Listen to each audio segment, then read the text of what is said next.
Alam nyo bang ginagamit at inaabuso si Alpha ng mga pro player kasama ang broken support hero na ito para ma-counter at manalo ng madali laban sa mga lason kicks sa high rank games ngayong season? Kaya pa ba? Ito ang overpowered duo combo nila Alpha at Angela.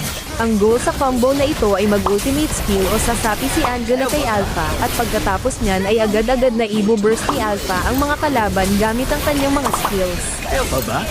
At dahil full damage ang burst capability ni Alpha ay mabilis lang para sa kanya mag-burst ng mga kalaban kahit makukunat pa ang mga ito at kapag sinaniban pa siya ni Angela ay mas lalo pang magiging nakakatakot ang kanyang mobility at sustainability.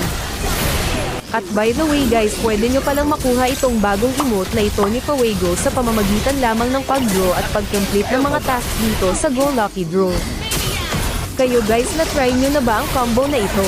Meron ba kayong na-try na mas effective at mas masakit na combo kesa dito? Comment lang kayo para malaman ko opinion nyo. Salamat!